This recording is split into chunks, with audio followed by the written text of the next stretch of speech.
reverse this course of violence, but we must do work. We must get out there and we must forge peace. We must stop exterminating one another. We must stop all of this madness, because at the end of the day, we have only ourselves to blame. We must have a do or die attitude, as we were as street warriors, to rebuild our culture and to create a new lasting legacy, a legacy of peace. The music you want, the information you need.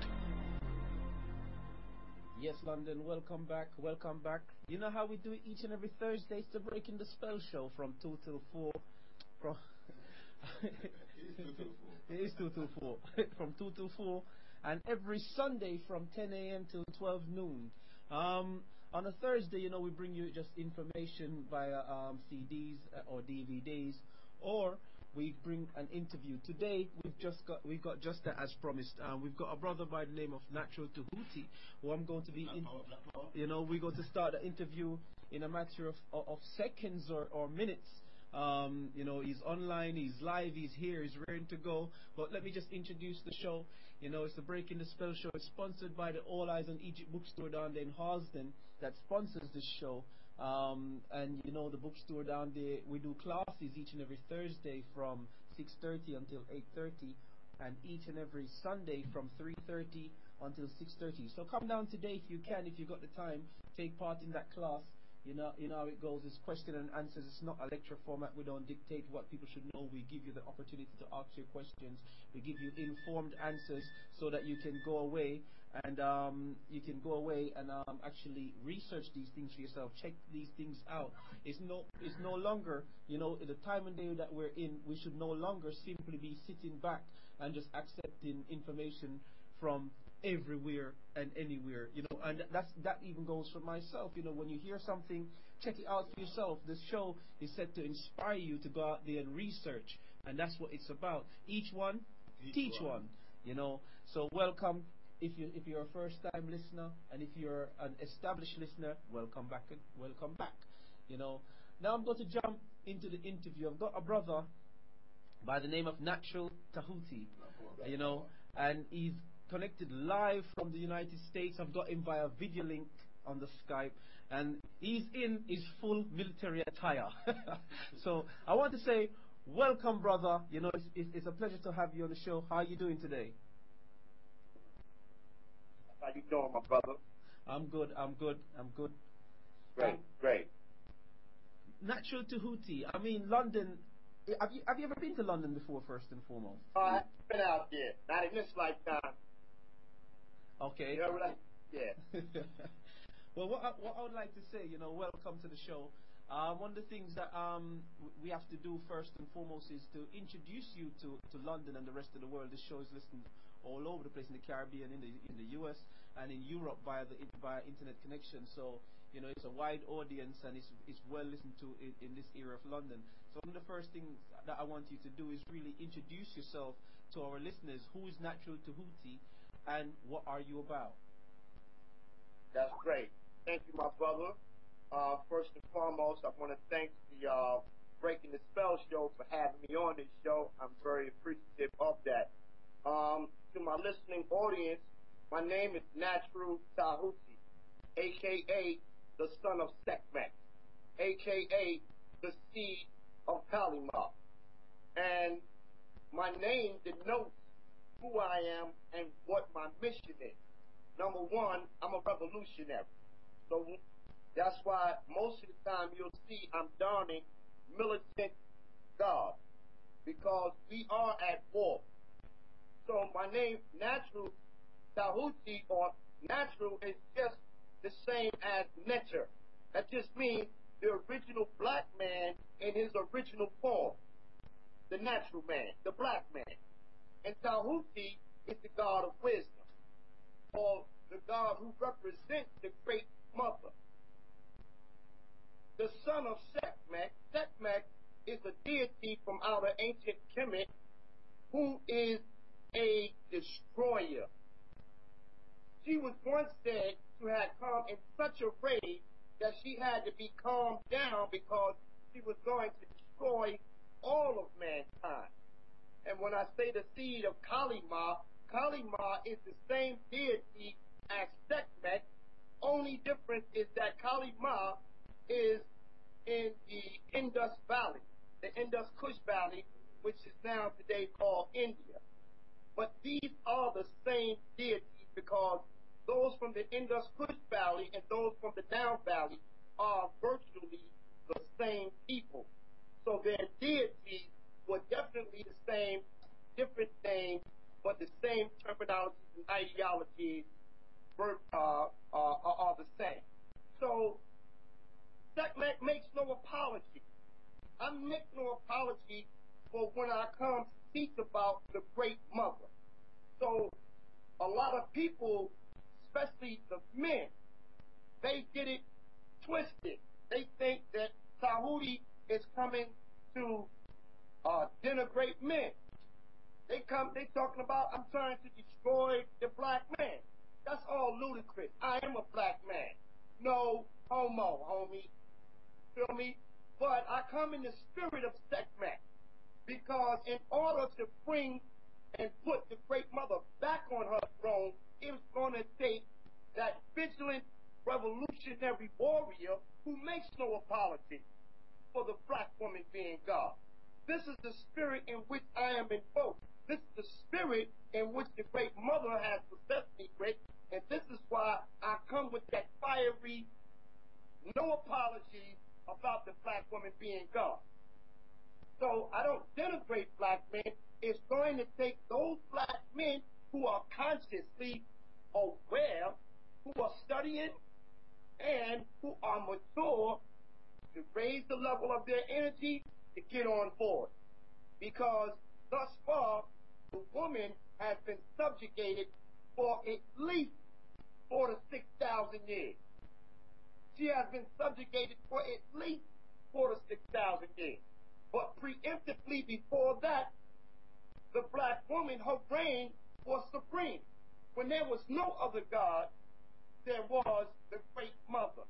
And I brought a lot of scholarship here for you today so that, we'll get into that a little bit later. But so that's introducing myself, why I call myself that, and why I present myself in that particular order. Thank you. By default, as you broke down the name, natural being Netzer and Tahuti being that deity of wisdom, by default then in your explanation, your name are the Netzer Tahuti. You're saying then that you're here to bring a certain type of wisdom back to the world, or would I be right in saying that? You are correct. Right. Now, so you seem to lean onto both perspectives.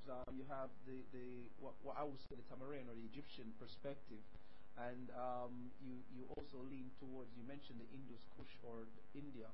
You mentioned, can you clear that up so people can have a better understanding? Spend some time and go through that so that people understand how that link takes place, because a lot of people will look at the demographics and the people from those areas and say, well, one has woolly here and the other has straight here. Can you please explain and break down where you're coming from with that, how you link the two? Sure. When we look at the demographics of India, and especially nowadays, it appears that these people are different from the people of the Nile Valley, or more leaning toward Kush or Ethiopia. Right.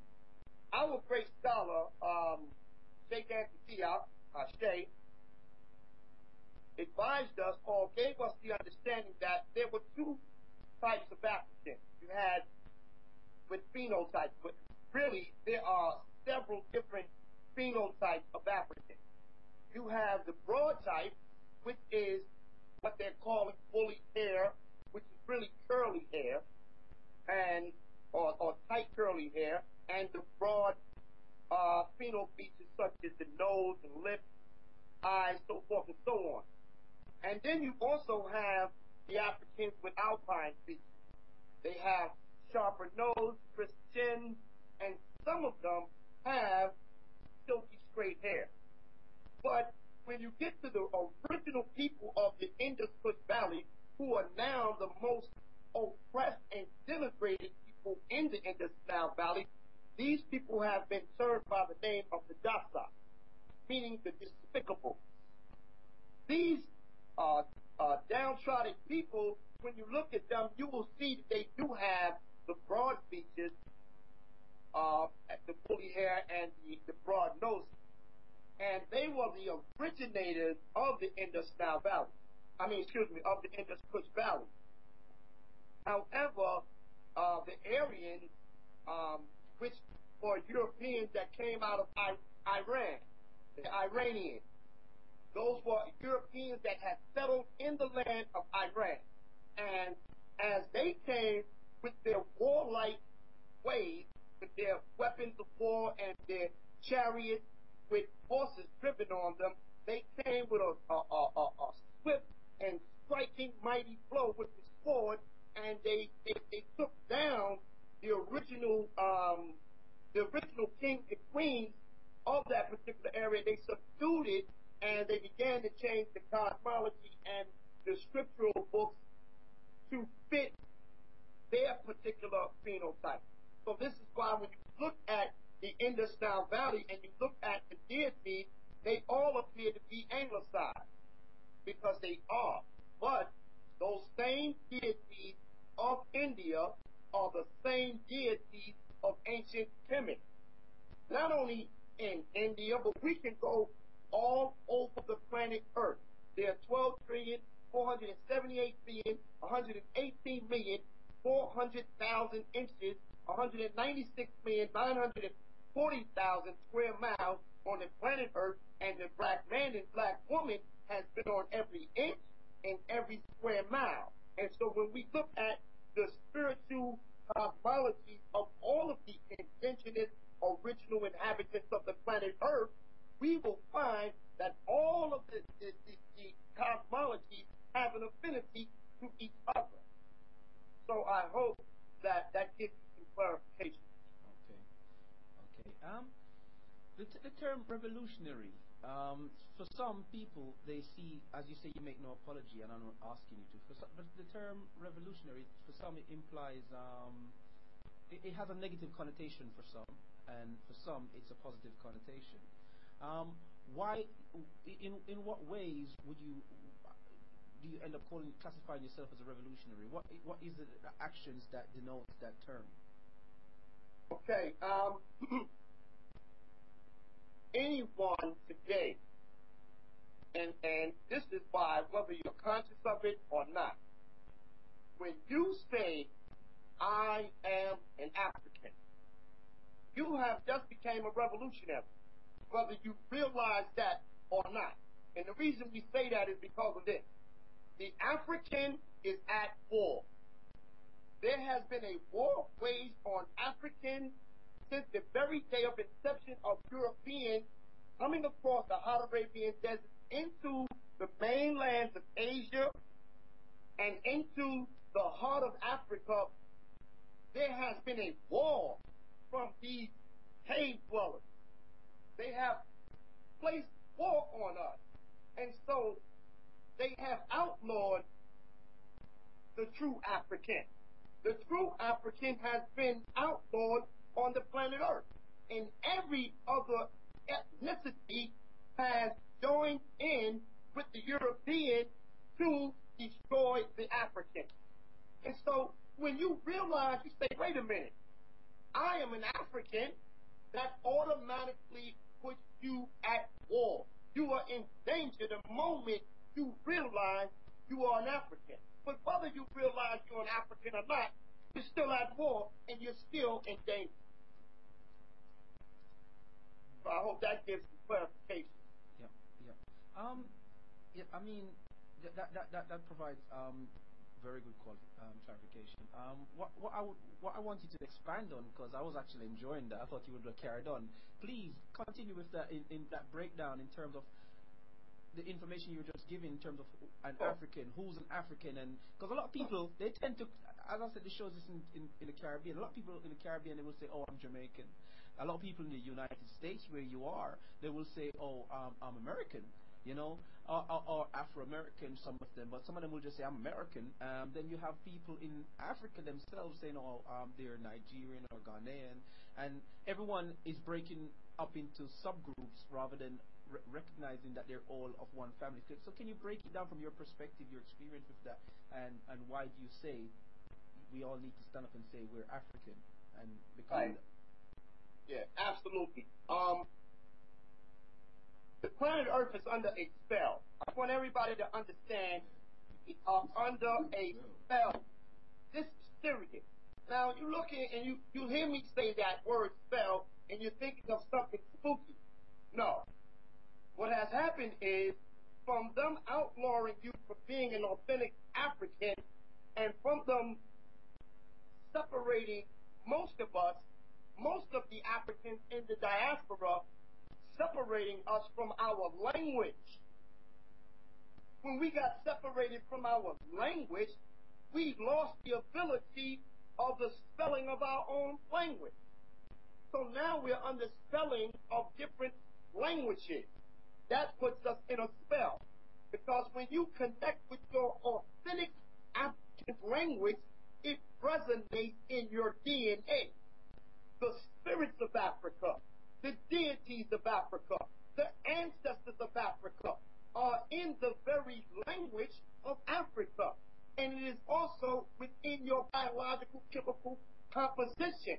And so when you resonate with I am an African, when you resonate with the language of African, you begin to resonate with the deities of and the spirit of your of Mother Continent Africa. The same spirit that got us through the Middle Passage, coming along the Atlantic Ocean, and in the various of different geological locations in which we find ourselves, whether we find ourselves in Europe, China, Asia, Central America, South America, North America. This devilish beast has put the planet under a spell. And so in those different areas of where you are at, there is a dark cloud above your head. So they are keeping you blind to yourself. When you say that I am an African, the light bulb will turn on. That will be the beginning of your revolution. The moment you start saying I am an African, because the moment you start saying I'm an African, you'll begin to resonate your ancestral memory. Listen, your ancestors are not somewhere in some spooky stratosphere. No, they are swimming around in your DNA. They exist inside of you. And the moment you begin to say, I am an African, it is a chant. It's the same as if you sit down and you meditate and you say, you are chanting and getting in tune with those Africans that are within you. You understand me? So this is all. Illusion. Because the educational system in all of the different places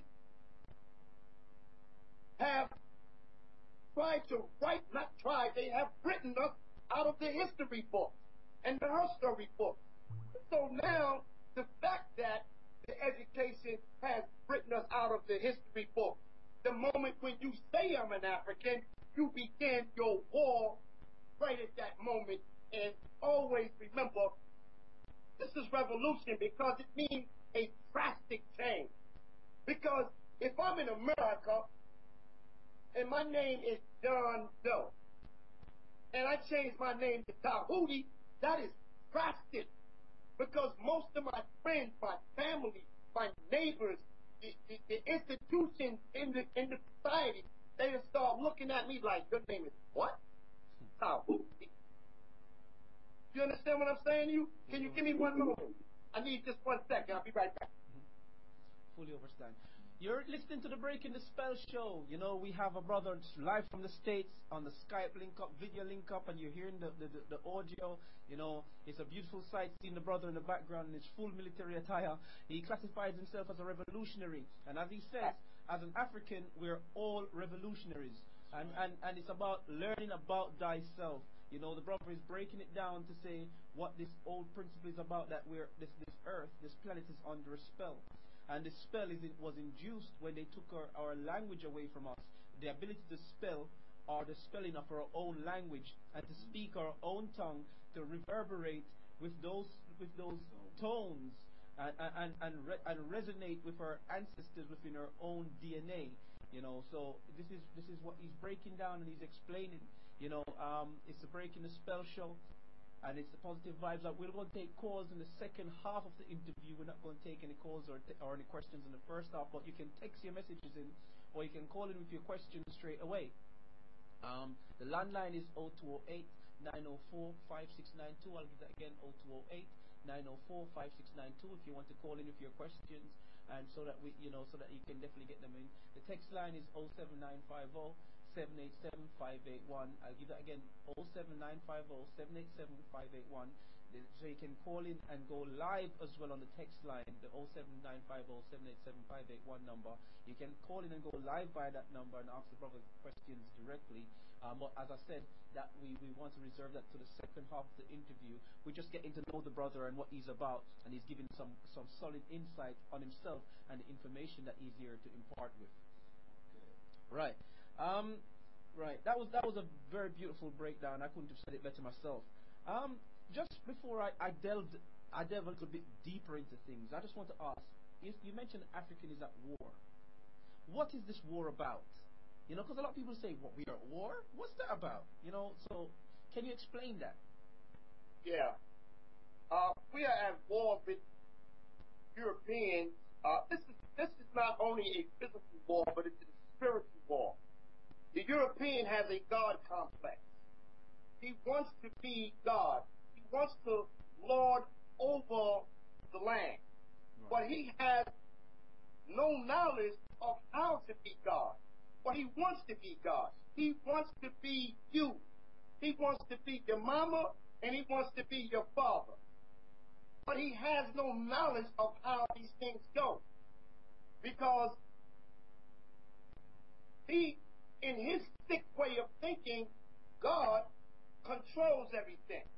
And that is not what God does. God is in tune with all things, in harmony with everything that is around him and within him, or within her and outside of her. You see, our ancestors were in tune with the cosmic, they were in tune with their cosmic connection to the universe. This is what our spiritual system was about. The oldest spiritual system on the planet is called Buddha. They are now calling it Voodoo. But Voodoo or Hoodoo and originally Buddha is not what people are thinking it is. Hollywood has turned it into some wicked, evil system of terror, death, and mayhem. But that's not what it's about. It's about your cosmic connection to nature or to the nectar. The nectars are all the nectars are the different forces in nature. And those forces in nature have also sub-nature. They have subtlety. There are multiplicity of powers all within the nectar, which is infinite. And when you begin to get in contact with these particular nectars, you begin to become one with those subtleties, and you actualize and resonate that within yourself. So this particular war from the European is that he wants to be you, but he don't know how to be you. And so in his sick way of doing things, he is destroying Mother Earth. He's destroying the universe. The oceans are oppressed. The animals are oppressed. The skies are oppressed. The vegetation is oppressed. All of the people on Mother Earth are oppressed, no matter if they're black, white, or candy striped. He has even oppressed his own. He has enslaved his own mother, his own father, his own daughter, his own son. He will stop at nothing to live out his agenda. His agenda is he wants to be God. And he knows you are God. When he came from the cave to Europe, and when they came into the land of these spiritual people, he fell on his face in awe because he knew he was in the land of the gods. You see? But he's so ghastly looking. When other Africans first came in contact with this beast, some of the women and men fainted because he smelled so bad. He looked ghastly among the people of the planet. And he also realized when he came amongst the people of God that he looked ghastly. So it caused him to have psychological problems. He began to experience self-hatred for his own self. And because of his self-hatred, he developed a psychosis that is now termed racism. Racism, by definition, is a psychological problem. It is a dis-ease of the mind. And because this is his natural, this is his reaction and his survival mechanism in order to try to survive on planet Earth, he has to be racist. He has to hate you. Because if he tried to love you, he would disappear off the planet. Right. Yeah. So in short, for him, it's survival. For holding others down is survival for him, but death for those who are being held down. Absolutely. Right. Now, I'm glad you touched on something. But before we go into that, there was a studio question, and I don't want to forget it because it's kind of running on the point what you said. You mentioned they came from the caves in Europe. And the question in the studio was where from. So I just wanted to ask a quick question before I jump into the depth of what I wanted to go into. You can start researching Russia, the USSR area. In that area, you have the Caucasus Mountains, and you can take it all the way to Siberia, the coldest areas on the planet. This is where he was lodged at after he was chased out of the mainlands of Africa. He went over there because originally he could not survive the hot burning sun in his early stages. So he went over into Europe and he stayed in those caves for a period of years. Some say 20,000, some say 2,000. The chronology is not important at this time. Right. What's important is the fact that we do know that they were there because we can search the remnants of evidence that these people were living in the caves, the hills, and the trees. Right. I mean, I think that's a generally accepted point because it's something that's taught in general history. If you study hard enough within their history books, so it's not something that they themselves are denying. So that point is well taken. What I wanted to jump into, you touched on something that has been somewhat of a running debate here on the station. A question that we've been posed recently in a debate that we had. And it was a debate in relation to the religious aspect of things. The religion that was being looked at the time was Christianity. And and the question was asked, is that Nubians or black people, Africans, are quite spiritual in their own right? And that this spirituality is the same thing that is being practiced in religion. So what is the problem with practicing religion? Can you explain the difference for us between religion and religious dogma and religious practices and African spirituality, as you just mentioned what the original spirituality was? Can you explain what the clear differences are, if there is any? Sure. Religion and spirituality, well, religion in itself is not bad. It is just now the working definition of religion now has come to be associated around a particular individual or individuals in a historical sense, and a particular holy place and a book. Generally, those books are the Quran, the Torah, and the New Testament.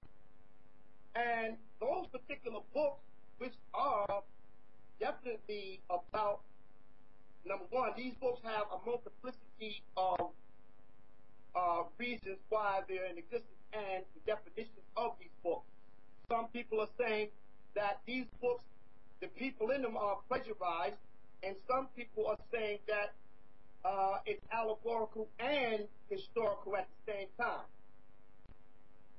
From my research, these books are actually about the war.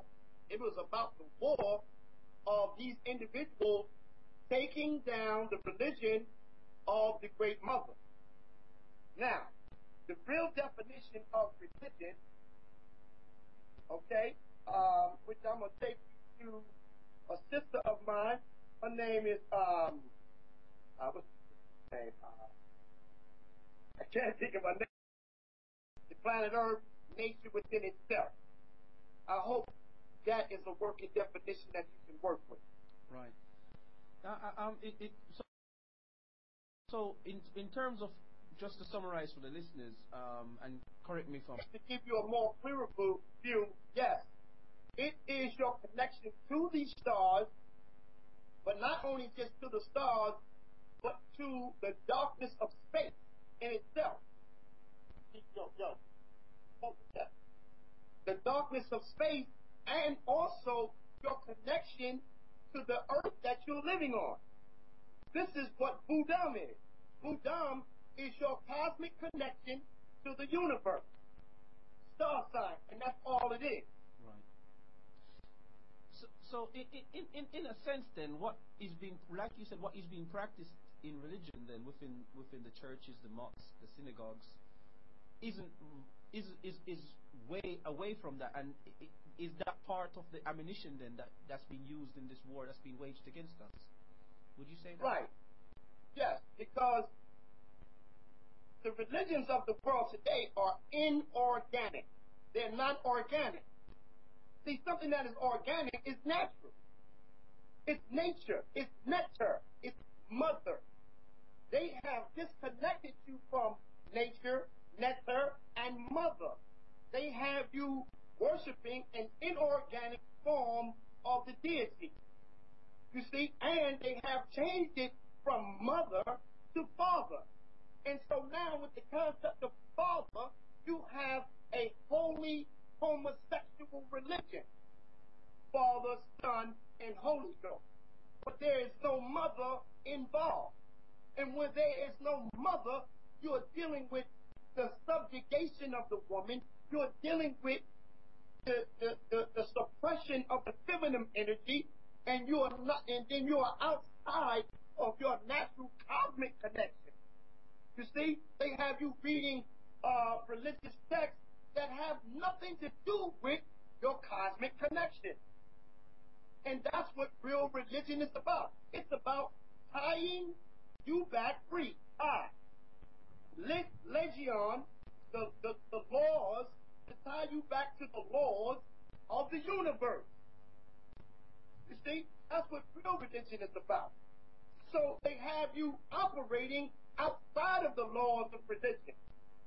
They have you operating outside of the laws of nature, worshiping a homosexual deity.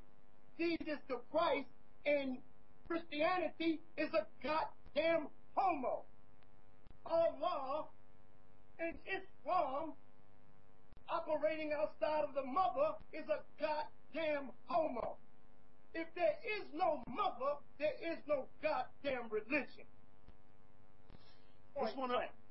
Just wanna ask a question pertaining to that, bro. You see, like for us now, who was like taken from, like, say, the father's land, the mother's land, Africa, and we come into an environment that's not naturally and conducive for us. How does that affect us? It affected us psychologically. We are sick and out of our goddamn minds. Absolutely, because, listen, if you separate a person from their language, you separate them from their culture, their mores, their folk ways, you have now introduced death and disease to that individual. It's the same with, like, if you're not eating the natural food from the geological location where you come from. Because the geological location where you come from has a code signature, and your body has that same code signature that identifies with the land that you come from. It's like if you take a polar bear from the north and you take a gorilla from out of Africa and you put the gorilla in North America and take the polar bear and put them in Africa, both of them will be dead in about 15 days. Not because the gorilla is now in a polar climate and the polar bear is in a hotter climate. You took them away from their food. The food connects their cosmic connection from where they come from. So, when they took us from Africa, they put us in places that was not cosmically connected to us. When they disconnected our language, they disconnected our cosmic connection. So this caused a dis-ease within us, and that's why you run into crazy goddamn Africans. Natural Tahuti. I just got a caller saying that she's listening with her children, and you know, she's just a bit worried about the term, you know, that GD. I don't want to repeat it.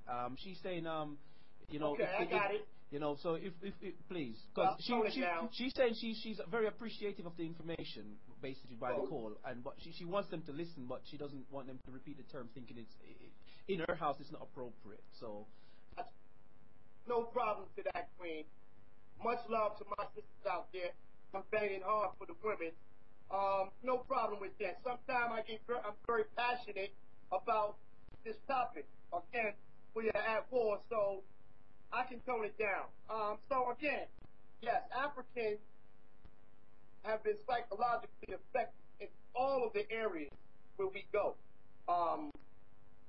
We are very suspicious of each other because right now, like, I don't know one European that I can point out that I know directly will come today or tomorrow and come in my house, break and kill my sons and daughters and women folk. But I can show you at least 10 Africans that live on my block that will rob me before I get from the grocery store and I get my check on the weekend. And if they see my daughters, they'll rape them. They do all kinds of crazy stuff. So Africans are crazy today, man. We just out of our mind. So it's going to take a lot of healing. We don't trust each other. You know what I mean? And we look at each other differently. You come from London. You over in London. I'm over here in America. We look at each other differently. Africans come from the continent of Africa. When they get over here to America, we look at each other differently. One got his nose stuck up. The other one say, take your butt back to Africa. The African booty scratcher. And all of these crazy things. And we don't see each other as brothers. We don't see each other as sisters. We denigrate our women. We call them all kinds of crazy names. And we look at our women like they the enemy. Because when you take a person from out of their natural power structure system, the person will break power. So the weakest person amongst them will become the victim. That's why we got bullied. There's always one brother. Hey, brother, you can hear me? I can hear you. I can hear you. I noticed that the feed, the video feed is gone, is frozen, but I can hear you. Okay. Yes, London. We have a brother by the name of Natural Tahuti. We just lost connection briefly. We'll rectify that in a sec. I'll call you back because I've got both devices on, so it's come through to the wrong device. I didn't realize I didn't switch it off on this one, but I'll call you back. Yeah. He's still here, London. Not to worry. You know, as you can hear, he's coming back live and direct. We just lost connection briefly. You know, we will rectify the issue as soon as we get back online. But just to summarize who the brother is, as he mentioned earlier, Natural Tahuti, he's a brother that he deals with what we term natural wisdom, because natural Tahuti, from the term netter Tahuti, is dealing with the natural information, the natural order of things as it should be. And in the natural order of things as it should be, what he's saying, that we've really lost our way, in terms of a lot of things that we do, because the moment that you start saying that you're an African, it becomes a problem to others that aren't. And as such, one of the things that we have to look at in the whole set of information is that as an African, he's saying we're at war, and as such, he classifies himself as a revolutionist. And being a revolutionary is something that you automatically are the moment you recognize who you are. And that is the problem with where we are, London. It's the whole issue of things to be. We're just having a slight bit of technical troubles. He's come through back on the wrong device. Multiple devices run at the same time. So we're just going to continue summarizing, and we're going to carry on with the show. And whilst we try to get that connection back up. One of the things he's mentioned, an author that we always make reference back to, that author being Sheikh Anta Diop, a researcher, staunch scientist. And if you've noticed, all the people that we've been interviewing, they all lean back to Sheikh Anta Diop. They've all been leaning back to the teachings of Sheikh Anta Diop, and it is a positive thing when you see it like that. And it's one of the things that we have to start looking at, to say, why so much people leaning towards Sheikh Anta Diop? So it must be the case that Sheikh Anta Diop must be teaching something or showing something that we all need to go and research and check out, because it's something that everyone is making a touch back on. One of the things that I'm going to really ask the brother when he comes back online is the information pertaining to God, where he was explaining that the European, their concept of God is wanting to control everything. But in nature, the concept of God was never to control everything. The concept of God was always to be in harmony with everything. And that's a major difference between the concept of what they have as God in today's society, where God is in control of everything. Give God your control of your life and so forth, rather than teaching you to learn to be in harmony with everything, to be godlike then in that sense. Yeah. Harmony with everything is what? Being harmony with your nature. Yeah, like when you go and look on harmony, if you look on harmony in the sense of like music is something that is flowing constantly, moving from with rhythm, and that's what you find in nature. But when you come on to the European, as the brother would say, it's more like everything that they do is more like on a mechanical sense. And once you go to the mechanical sense, then you're taking away what's natural from that, and the essence has been lost, because they have to do it in that way compared to other races on the planet, say, i.e. African mainly, for lack of a better word, which is more like a rhythmic people with rhythm that flow. And for many different races, it doesn't work like that, so they will have to do it in that mechanical sense. But that mechanical sense, with most races picking it up from that part, then they're going to be led astray from off the part. Have we got the brother back, or are we trying to go through the next device? We probably have to switch. We probably have to switch devices soon, but we're yeah. Well, so far we can do it, as the brother mentioned, Sheikh Antan Diop, which is one of our significant teachers throughout time, and the day that when he was teaching in that day and time, you could imagine he was a master teacher in that sense, with the information that he was coming out with at that time. So, we always acknowledge all those who come before us and walk. We try to walk in the path that they walk and follow those footsteps that we do the right thing like them as well. Like we're here, in the sense, as a master teacher said, we're here to set that record straight, because there's been a lot of confusion, misconstrued, misinterpreted, misdirected, deliberately done information that is putting out by what we class as today as the enemy in that sense, and they're putting out quite a bit of information, and that information is not like synchromeshing with what natures dictate, what the nitir or the natir or the natar has prescribed out there for us. So we're in that state of confusion as well when it lead on to that, because you will find like Nubian try to lean towards things that is not theirs naturally. When I say naturally, not theirs by nature, which doesn't work in the bones with us. We cannot work with things that go against us. We have to work with things with the value. Yes, bro. We do apologize. It seems our main device is just simply not connecting with the net at the moment. Let's try the secondary device. Can you hear me? I hear you loud and clear. You can hear me? Brilliant. Well, we just got a few minutes to the break anyway. We'll continue on the secondary device as long as it's working, and the public is hearing the information. So I just want you to actually finish what you were saying before we just jump onto the ad break, and come back to the second half of the interview on the show. Okay. So I want to conclude that part of what I was saying by saying that this work is incumbent upon Africans to get in tune with their Africanness. Now, we got to study more than ancient Kemet. Ancient Kemet is a very beautiful place to start, but it is not as important as the period that preceded it. The period that preceded it, the hundreds of thousands of years that preceded ancient Kemet, actually gives you a very clear understanding of what the spiritual system was about.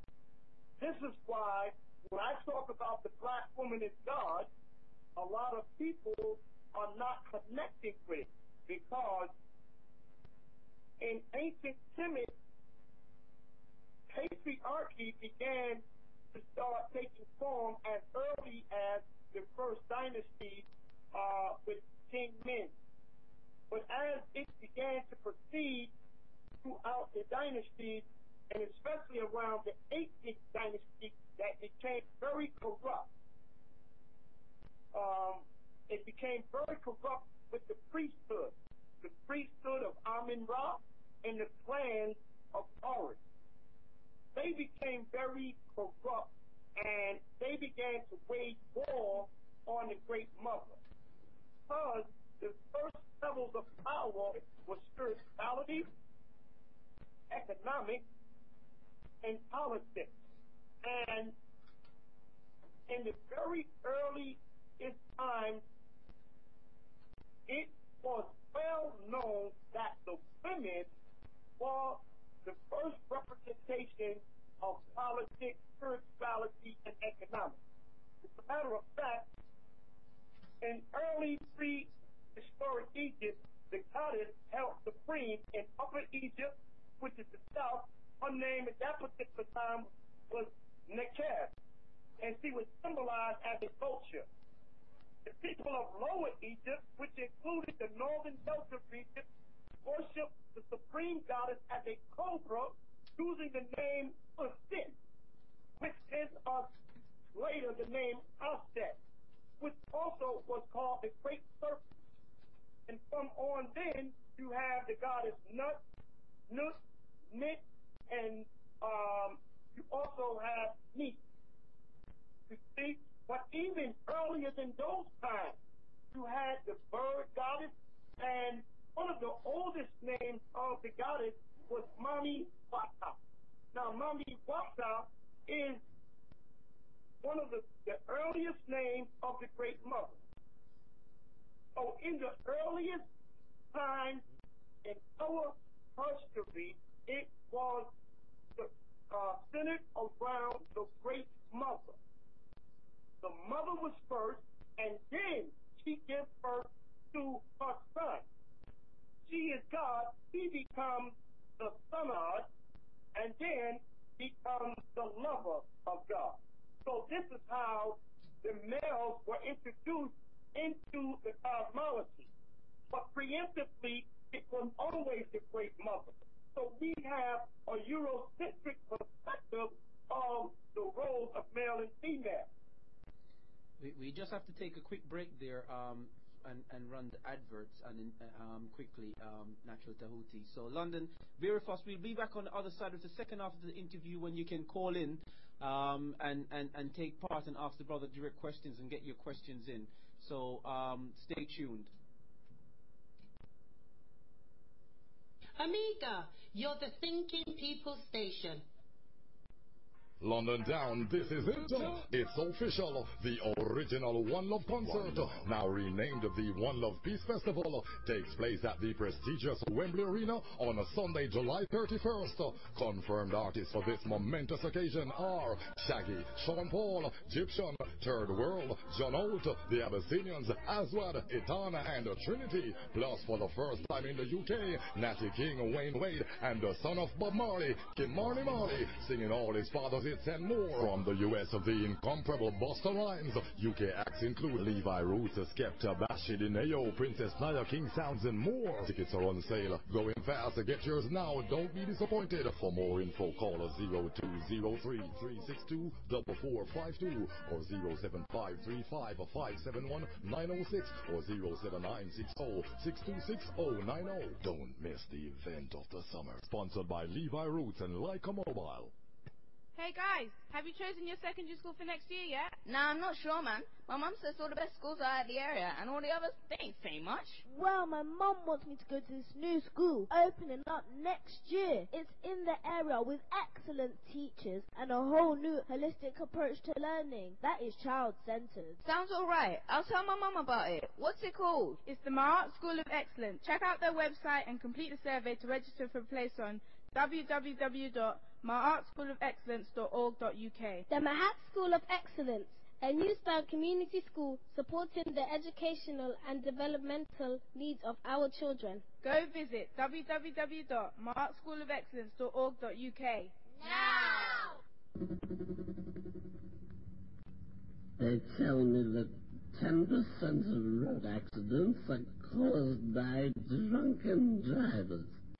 So why don't the other 90 of you get off the road and let me drive in peace? You can laugh about it, but as a driver, it's not just your life that's at stake. Don't drink and drive.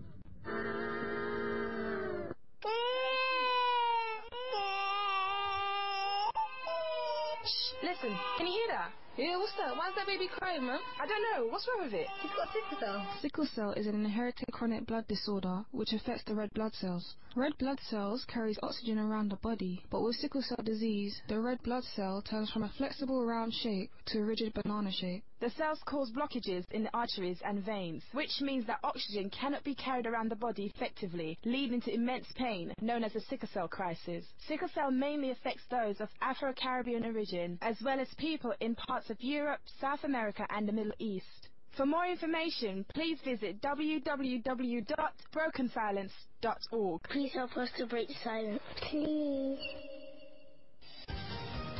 Hi, I'm Michael Black, reporting the news on RWOTS FM News Desk outside Blue Mountain Peak. It's budget time again, and families up and down the country are tightening their belts in these harsh times. However, you can always rely on Blue Mountain Peak to deliver money-saving bargains time and time again. Listen to these. Basmati rice, 2 kilograms from $1.99.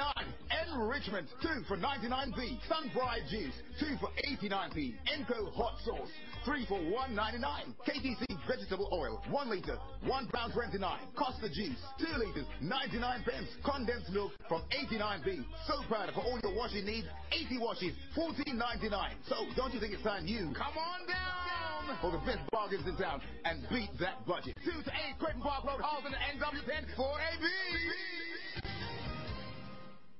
National Association of Black Supplementary Schools is a not-for-profit organization that has been set up since 2007 to bring together supplementary and home education for children of African heritage in the UK. We can be contacted at www.nabss.org.uk. That's www.nabss.org.uk. Education is in our hands. Let us hold hands. Deaths in custody, gang and gun violence, domestic abuse, mass unemployment, innocent men, women and children caught in the crossfire. As the mayhem in our community continues, what is your view? What is our view? A community meeting towards a National African Black People's Parliament has now been called for Saturday the 30th of April 2011 between 5 p.m. and 8:30 p.m. at the Queen Mother Moore School, Clapham Methodist Church Hall, Nelson's Road, London, Southwest 47JR. It's time we took responsibility. Together we can find the solutions. For more info, log on to www.blackpeopledayofaction.org. All forward-thinking community minds must attend this. Time is running out. London down, this is it. It's official. The original One Love concert, now renamed the One Love Peace Festival, takes place at the prestigious Wembley Arena on a Sunday, July 31st. Confirmed artists for this momentous occasion are Shaggy, Sean Paul, Egyptian, Third World, John Holt, the Abyssinians, Aswad, Itana, and Trinity. Plus, for the first time in the UK, Natty King, Wayne Wade, and the son of Bob Marley, Kim Marley Marley, singing all his father's hits and more. From the US of the incomparable Busta Rhymes, UK acts include Levi Roots, Skepta, Bashid Ineo, Princess Naya, King Sounds, and more. Tickets are on sale. Going fast. Get yours now. Don't be disappointed. For more info, call us 0203-362-4452 or 07535-571-906 or 07960-626-090. Don't miss the event of the summer. Sponsored by Levi Roots and Leica Mobile. My name is John Crossley, DCI from Operation Trident. There can only be two reasons why people have not come forward: fear and misplaced loyalty. Gun crime can create a lot of fear, but by not coming forward, you're allowing these cowards to continue to ruin people's lives and increase the fear. If this is the reason, Trident has great expertise in protecting witnesses, and there are a huge variety of measures that can be put in place to protect you. I'm appealing for information on the murder of 22-year-old Daniel Smith in Harrow Road on the 22nd of May 2010. He was shot in the back as he left the KFC in the early hours of that Saturday. I must stress from the beginning that Daniel has no criminal connections and was not connected to gangs or crime in any way. He was a decent, hard-working electrician who was well liked and respected locally. He lived at home with mum and sisters. On that night, he was in a red Ford Focus C-Max and was making his way home on Friday evening, the 21st of May, and stopped at the KFC to pick up a meal for his family. He crossed over the road and was placing his food in the car when someone came up from behind him and shot him once. The suspect ran off into Marylands Road at about midnight on the 22nd of May. Please contact me on the incident room number 0208 733 4212 or mobile 07824 548 341. I will meet you at any time where you want to discuss this. 20 years ago, I helped create a gang called the Crips. Today, I'm speaking to you from death row. I never imagined that the Crip gang would spread throughout California, throughout the nation, throughout the world. And I deeply regret the legacy that it left, because it left a legacy of genocide, black-on-black genocide. And I apologize for my part in it. But I am deeply encouraged to see you here today. That lets me know that I'm not alone in deeply regretting this legacy and seeing it for what it is. And no one could have a better influence on gang violence or gang culture than gang members themselves, and therefore best positioned to reverse this course of violence. But we must do work. We must get out there and we must forge peace. We must stop exterminating. Yeah, as we go, we're back in now. I'm just gonna touch on some of these texts. It's no, find back them old texts and all that. We're just coming up here and just make you answer these questions to these people, these texts here. Yeah, we know we're live, but we just want to read out the text for you. Yeah, we're live back in here, so you could just go on back again from where it was there. But we just want to get these texts up and try to read out a couple of these texts. Right. You want to read the text or you want me to go on? You could go on for now until we get the text up. Okay. So, I am speaking about the Great Mother. And when I talk about the Great Mother, in one of our original names is Mami Wata. Now, Mami Wata signifies Mama, Great Mother. And Wata signifies the water. Because the Great Mother is the primordial waters that was in the beginning, which she is called Nun. And hence, in the Catholic Church, they call the nun. Now, the word nun in the Latin language literally means fish. And the